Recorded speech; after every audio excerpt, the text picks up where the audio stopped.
Le thème de ce message, les idées de grandeur de certains prédicateurs.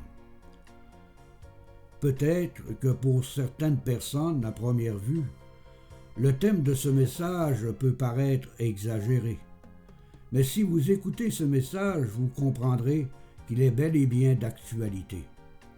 En débutant, je me dois de vous dire que je suis attristé en l'esprit de mon Dieu Sauveur de voir des hommes qui connaissent très bien la parole de Dieu et qui se sont enfoncés profondément dans une forme d'évangélisation qui laisse sous-entendre que le fait de prendre la décision d'accepter Jésus-Christ et de le suivre est suffisant pour devenir un enfant de Dieu. De plus, ces prédicateurs aux idées de grandeur donnent leur enseignement public à tout chrétien, comme si tous leurs auditeurs étaient tous des enfants de Dieu nés de l'Esprit de la grâce. Sachez une chose, le monde est rempli de religions, de dénominations et d'assemblées soi-disant chrétiennes, et tous leurs adeptes se croient tous de véritables chrétiens. Et plusieurs d'entre eux n'ont jamais connu la nouvelle naissance de l'Esprit. De plus, nous savons tous, en tant qu'élus de Dieu, que seul le Saint-Esprit peut faire connaître aux rachetés de Christ les profondeurs de la parole vivante et permanente de Dieu. Ces prédicateurs ont oublié les paroles de l'apôtre Paul, écrites sous l'inspiration du Saint-Esprit, dans la première épître aux Corinthiens au chapitre 2, et les versets 12 et 13. Il est écrit « Or nous n'avons pas reçu l'Esprit du monde, mais l'Esprit de Dieu, afin que nous connaissions les choses que Dieu nous a données par sa grâce. » Et dans le verset 13, l'apôtre Paul ajoute « Et nous en parlons non avec des discours qu'enseigne la sagesse humaine, mais avec ceux qu'enseigne l'Esprit, employant un langage spirituel pour les choses spirituelles. » Malgré cette révélation de la parole, ces prédicateurs n'hésitent pas à s'adresser publiquement à tout chrétien, et ce comme si tous ceux et celles qui se réclament de Christ étaient des enfants de Dieu nés de l'Esprit de la grâce. Il est plus qu'évident que ces prédicateurs se sont égarés dans leurs pensées humaines, car ils savent fort bien que sans l'Esprit de Dieu, personne ne peut comprendre les richesses de l'eau de la parole sanctifiante.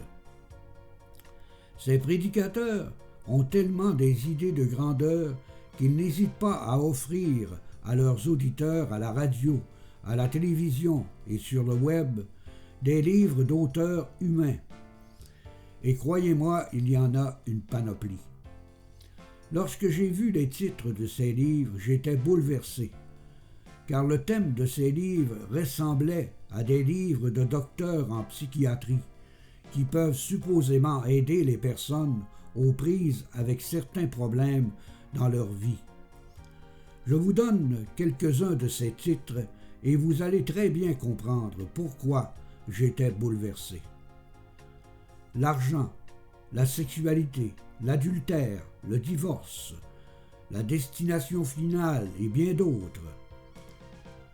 Ces prédicateurs ont-ils l'impression que la parole de Dieu n'est pas assez puissante pour agir d'elle-même? La parole de Dieu ne nous a jamais enseigné que d'autres écrits des auteurs des Saintes Écritures auraient une puissance d'éveil spirituel. N'ai-je pas raison de dire que ces prédicateurs ont des idées de grandeur, car ils s'imaginent que les écrits des hommes ont une puissance pour conduire une âme à Christ? Ont-ils oublié le passage de l'Épître aux Hébreux au chapitre 4 et le verset 12, où il est écrit « Car la parole de Dieu est vivante et efficace, plus tranchante qu'une épée quelconque à deux tranchants, pénétrante jusqu'à partager âme et esprit, jointure et moelle, elle juge les sentiments et les pensées du cœur. » Par ce passage, il est impossible de croire qu'un livre d'auteur humain pourrait avoir une telle puissance qui vient de Dieu. Est-ce que la parole de Dieu nous enseigne que la foi peut venir des écrits des hommes? Non. Elle nous enseigne que la foi vient de ce qu'on entend, et ce qu'on entend vient de la parole de Christ, selon Romains chapitre 10 et le verset 17.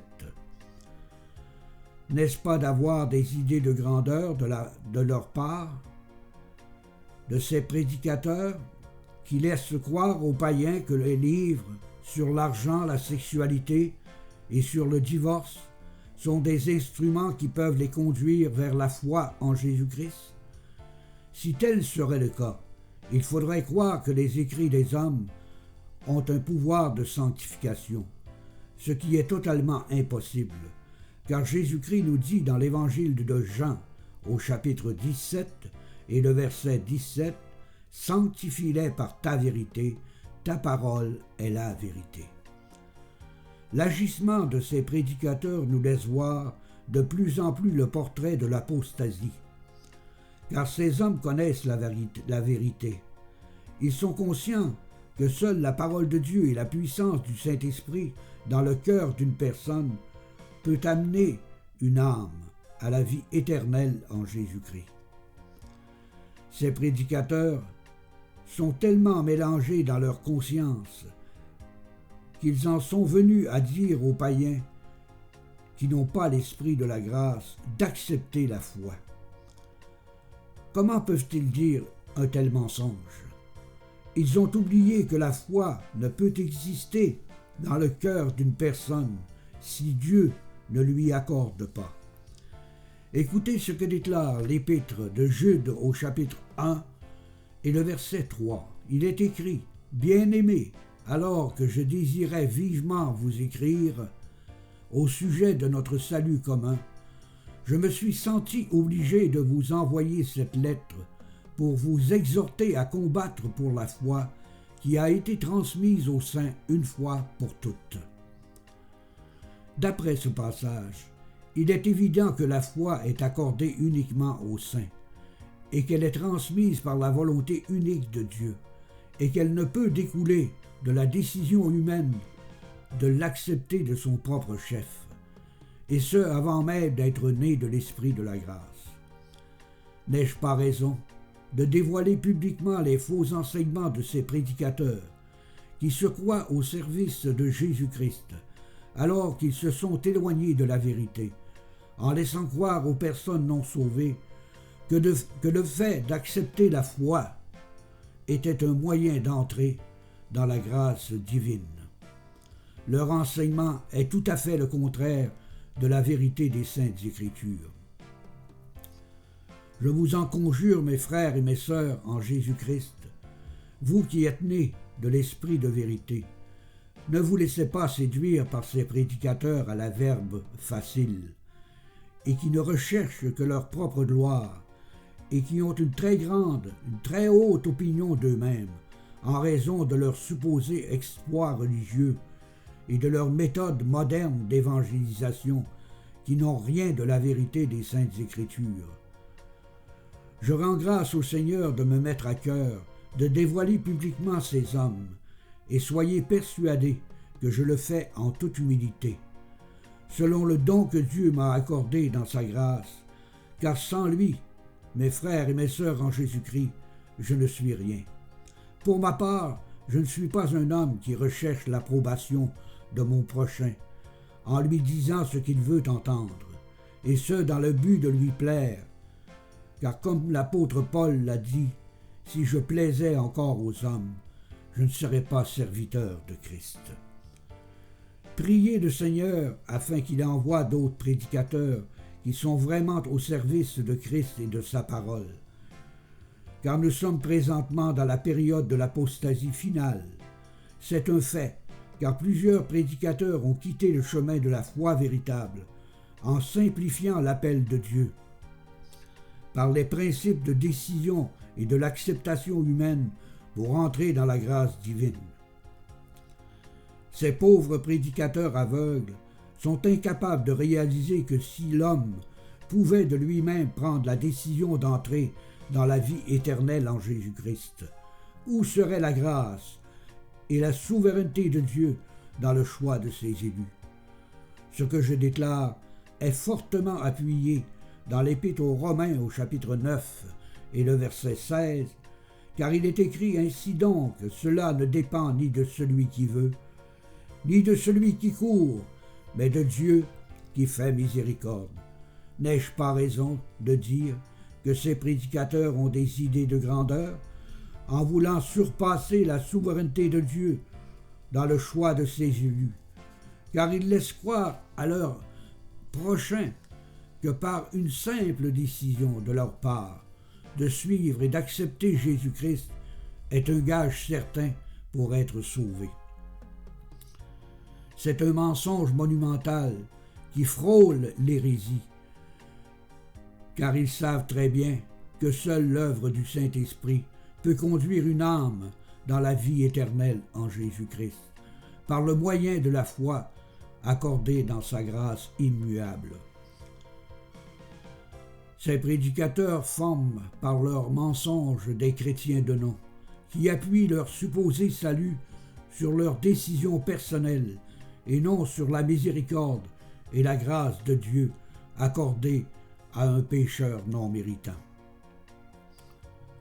Pourquoi ces prédicateurs aux idées de grandeur cherchent-ils à impressionner leurs auditeurs par leur connaissance intellectuelle sur l'histoire des patriarches de l'Ancien Testament et sur les lieux où ces hommes ont vécu? Très souvent, ils mentionnent les écrits de certains saints nommés par l'Église catholique romaine, et ce comme référence de sainteté. Ce genre d'exercice est à l'image des prêtres pédagogues de l'Église catholique romaine qui enseignaient l'histoire sainte à leurs fidèles aveugles. J'ai même été témoin que l'un de ces prédicateurs, aux idées de grandeur, avait offert à leurs auditeurs à la télévision et sur le web un catéchisme romain. En agissant ainsi, il laissait sous-entendre que l'Église catholique romaine était une référence en ce qui concerne la vérité de la parole de Dieu. Ces prédicateurs qui se disent évangéliques ne sont pas sans savoir que la religion catholique romaine est appelée par la parole de Dieu la grande prostituée religieuse, qui a conduit ses fidèles dans l'aveuglement total par leurs dogmes, leurs faux sacrements imaginaires, leurs commandements d'hommes et leurs cultes religieux qui sont faits dans le seul but de glorifier les hauts dignitaires de cette religion ténébreuse qui n'a rien de la vérité. N'ai-je pas raison, mes frères et mes sœurs en Jésus-Christ, qui êtes nés de l'Esprit de la grâce, de dévoiler publiquement ces prédicateurs qui se disent évangéliques et qui ont des idées de grandeur et qui s'enfoncent graduellement dans l'apostasie? Le plus malheureux dans tout ça, c'est que ces prédicateurs aux idées de grandeur invitent des frères et des sœurs nés de l'Esprit de la grâce à participer à leurs œuvres en leur envoyant des dons, alors que leurs messages ne sont pas en conformité avec la vérité unique des Saintes Écritures. Ces prédicateurs sont devenus comme des journalistes populaires ou des historiens reconnus qui doivent parcourir le monde afin d'augmenter leur crédibilité. De plus, ils n'hésitent pas à faire circuler des catéchistes de la religion catholique romaine et ils signalent les écrits des saints nommés par cette Église. Où est leur sincérité? Où est leur justice et leur vérité? N'est-il pas écrit dans les livres aux Éphésiens au chapitre 5 et les versets 10 et 11 « Examinez ce qui est agréable au Seigneur et ne prenez point part aux œuvres infructueuses des ténèbres, mais plutôt condamnez-les. » Ces prédicateurs aveuglés par leurs idées de grandeur, loin de condamner les œuvres de la grande prostituée, se sont fait un devoir d'offrir à leurs auditeurs leur catéchisme et à mousser les idées et les principes de vie des saints qui furent nommés par leur faux chef de l'Église. Il y a même l'un de ces prédicateurs qui a déclaré que tous les hommes étaient dans le royaume de Dieu. Cette déclaration n'a rien de biblique. Et c'est une fausseté, un mensonge qui contredit la parole du Christ. Dans l'évangile de Luc, au chapitre 12 et les versets 31 et 32.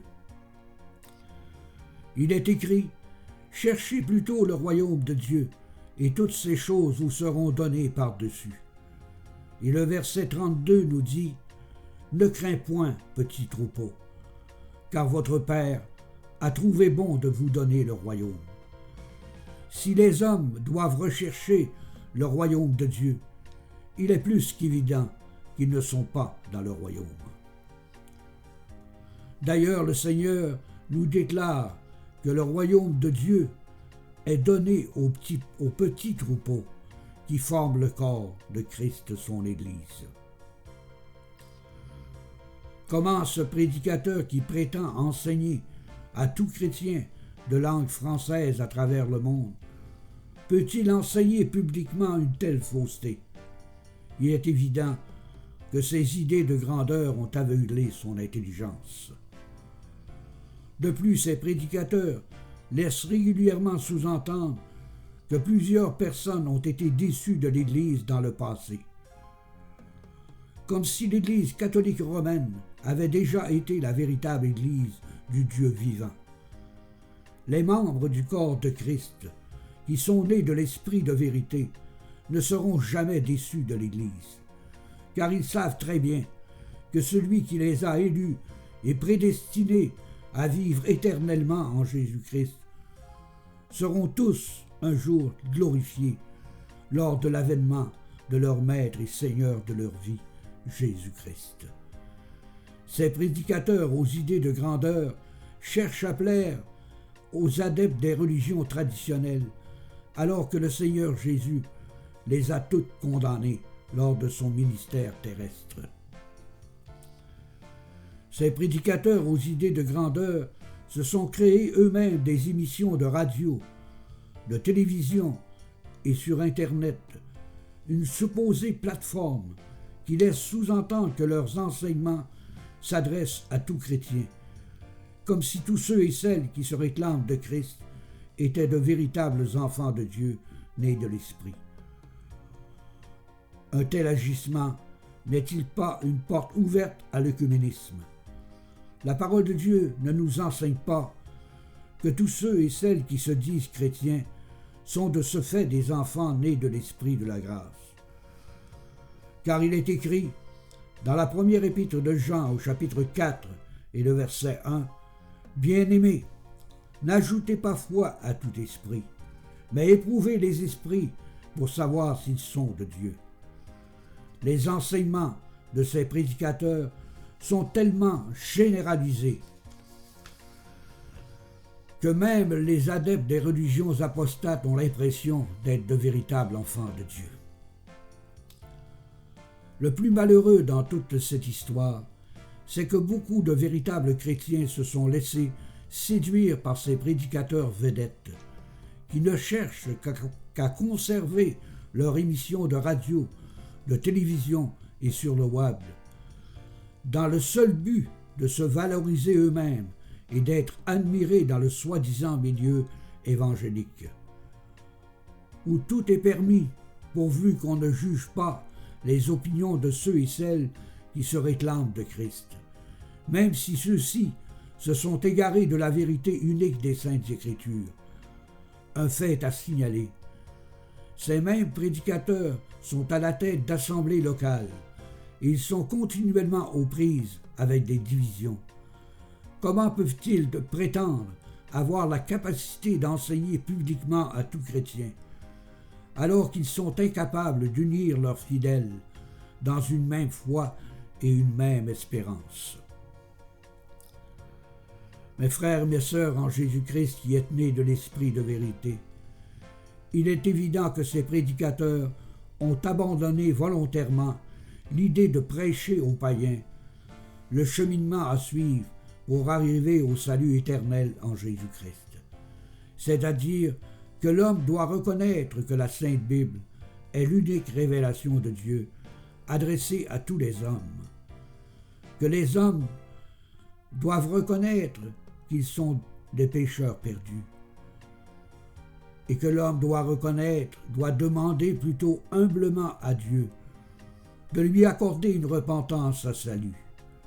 Il doit recevoir le témoignage du Saint-Esprit à son propre esprit, afin de comprendre que le Fils de Dieu a porté ses propres péchés en sa chair, qu'il fut crucifié à sa place à la croix du Calvaire, et qu'il a versé son sang pour le racheter de la perdition éternelle, qu'il est mort et ressuscité afin d'intercéder en sa faveur auprès du Père éternel, et que Jésus-Christ a vraiment tout accompli pour lui, étant justifié par son sang rédempteur, et qu'il possède désormais la vie éternelle, et que personne ne le ravira de la main de Dieu, qui est devenu son Père céleste, et qu'il doit prier toujours par le nom de notre Seigneur Jésus-Christ.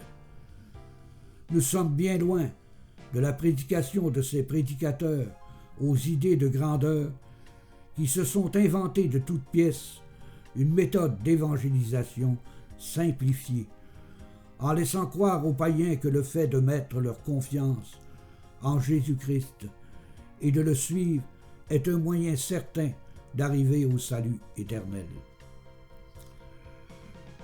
Mes frères, mes sœurs en Jésus-Christ qui êtes nés de l'Esprit de la grâce, je vous demande de prier pour ces prédicateurs, afin que Dieu, notre Père, leur accorde une véritable repentance, et qu'ils voient par le Saint-Esprit que leurs idées de grandeur les a conduits dans le chemin direct de l'apostasie. Que notre Dieu d'amour et de paix vous garde tous dans la vérité et l'espérance de la rédemption de notre corps par notre Seigneur Jésus-Christ. Amen.